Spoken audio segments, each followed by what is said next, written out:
Hello and welcome. I'm Natalie. Let's talk about money. So, are you thinking maybe about buying a house in 2025? Because, it's the American dream, right? So, it's also kind of the path to wealth, is what we're told growing up. But what if, for many, buying in 2025 isn't just a stretch, it's actually a life trap? What do you think? Mortgage payments are averaging 38% higher than rent currently. And we hear, that renting is just throwing money away. But is that really the whole story? So just kind of stick around with me here because the obvious choice of buying might be sabotaging the life you really want. And this is coming from a person who 100% believes everyone should buy a home at some point in their lives. So keep that in mind. So it's basically just like, welcome to the 2025 housing debate. More nerve-wracking than ever, basically, is where we're at right now. So one side yells, buy, build equity, and, owning your space is appealing. It's the classic dream, is what we're all told growing up. But the 2025 market is brutal right now. Mortgage rates are stuck on high, basically, with projections suggesting averages around 6.5 to 7% interest, or even slightly higher. And then home prices, still sky high, with the U.S. median over $400,000. Somewhere between $415,000 and $425,000 is the average median, according to the various 2025 reports. Now, that financial bar means buying now costs about 38% more monthly than renting. That's a big difference. And it's immense pressure, basically, especially for the younger buyers where, battling student loan debt. A lot of them are, even as we get older, people are still battling that. And then also struggling to even just save the massive down payments because most companies want at least 5%. Of course, I would recommend 20%, but it's becoming almost impossible. And so the dream feels somewhat distant to some. And is chasing it worth your well-being? Is it worth it? So we'll go over a few reasons why we should buy. So why? So traditionally, it's about building equity, right? So your stake in the appreciating asset. And these fixed payments offer stability against rising rents as long as you set yourself up with a proper mortgage that doesn't increase the interest every time the interest changes or every time the Fed changes the interest rates. And then there are potential tax perks as well. Now, the tax perks are dependent on you and your situation, but they can be there. Plus, home ownership screams, I'm an adult and I'm successful and all this stuff, right? Now, the social pressure is intense, however, and the fear of missing out, or FOMO, is real when you see others buying and you hate paying someone else's mortgage. That's what I hear a lot is, well, as a renter, you're just paying someone else's mortgage, which, yes, that's actually true, absolutely. But if you can't afford your own mortgage, affording rent is a much better option. So it's a tempting narrative, buy, build wealth, be secure, all the things. It's the obvious path that we're told growing up. But what if this path has hidden potholes, especially right now in 2025? So here's the core. Buying is not what you think.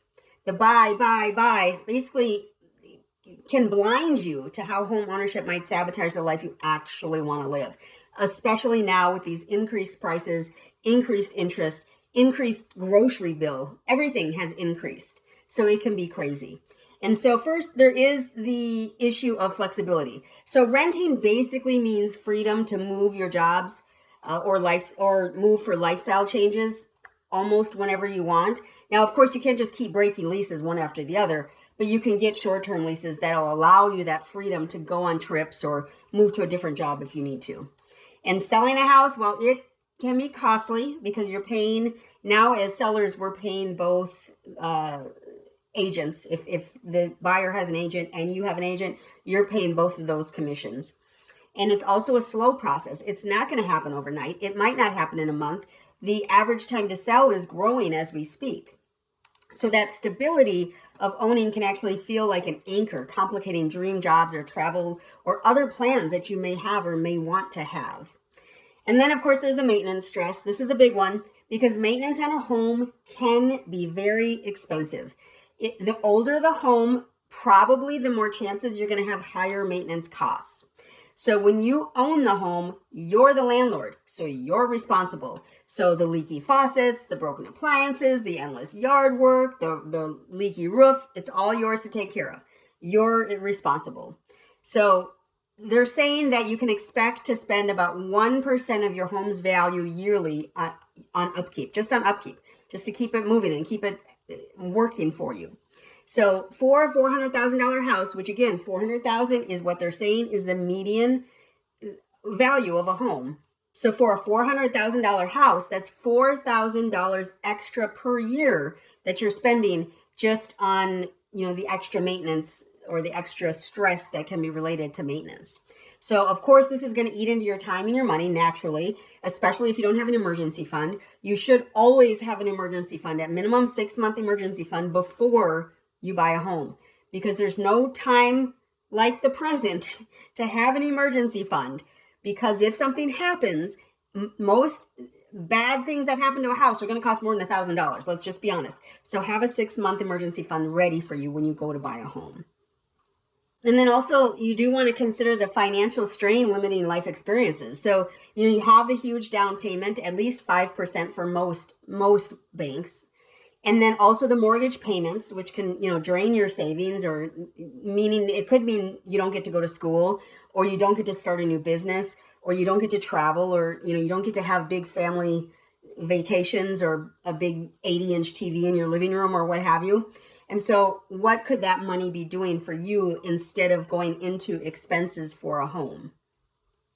And of course, there's that pressure to keep up. So, you want to have the perfect home that looks so ideal and everything is just in its place and perfect and all the furniture looks like it should be on Pinterest, all the things. If you fall into that, that's costing you more. So, basically traditional wisdom often ignores these basic lifestyle costs. In 2025, is the potential equity worth your current quality of life, freedom, and time? That's a question you have to ask. And for a lot of people, the answer is shifting toward no, instead of it always used to be yes. So what's the alternative? Never buy? Well, no, I would never recommend that, because I do strongly believe that everyone should own a home at some point in their life. Now, the solve may be a new perspective. Maybe make your housing decision based on your complete picture of the life you want to live. Not what your neighbors want to do, not what your friend wants to do, not what your parents want or your siblings want, but what you want and how you want to live your life. And not just which option looks better on paper, but actually what you want out of your life. Ask yourself, what's your ideal life in 5 to 10 years? How does housing fit with that? Is renting okay for that? Or do I need to own a home for how I want to live in 5 to 10 years? And what are your real financial priorities besides owning a home? Are you, wanting to retire early? Are you wanting to start a new business? Think about these things before jumping into a new house or into buying a house. And are you truly ready for all the ownership costs? You don't want your monthly mortgage payment to be more than 25% of your total take-home pay every month. It has to be less than 25% in order to afford it in a reasonable way without going crazy and be all stressed out about it. Keep in mind the maintenance, because the maintenance will come. It will come no matter what. This year, I just had to fix my fence because of some storm. My fence kind of was laying sideways a little bit. And so I had to pay to have them come and fix it and sit it back straight. There's a tree fell down a couple years ago. I had to pay for the tree removal, as well as then it had to fix the fence over there as well. So these expenses pop up when you own a home. And so, the Smart Choices for 2025 supports your life vision. It's important what you actually want out of your life. For many valuing flexibility and less stress, renting isn't throwing away money. It's actually providing you with freedom. So with average rent around $2,000 and mortgage payments near or over $2,700 in early 2025, this was at the beginning of this year, renting can free up cash. And remember the 5-year rule. Basically, renting will win if you'll move within the next 5 years. Basically, due to the buying, they have the high upfront cost that you don't recoup typically until your house appreciates enough to make up for that. So keep that in mind. Look past the outdated story of everyone has to buy right away. So what are your biggest factors in the rent versus buy debate for 2025? Ultimately, renting versus buying in 2025 is a life design decision. So it's not just math. I love my math. I love everything to be on a spreadsheet. But buying a home is not just about math. Math has a lot to do with it to make sure you can afford it, but it's not the only thing to consider. So the obvious path isn't always smartest for your journey, because your journey may be different. You maybe want to leave out of the country every other year, or you may want to, travel around the world. Those are your choices that you have to make. Don't let FOMO trap you. Don't let it trap you into this, well, if you don't buy now, you'll never be able to buy. And just, arm yourself with info. So look within yourself, see what you actually want, pull numbers, pull rent prices, pull mortgage costs, figure out where you want to live, figure out if you can afford where you want to live.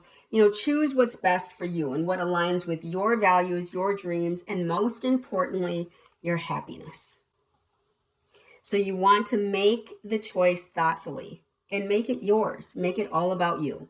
And remember to always invest in yourself today so you can make a difference for others tomorrow.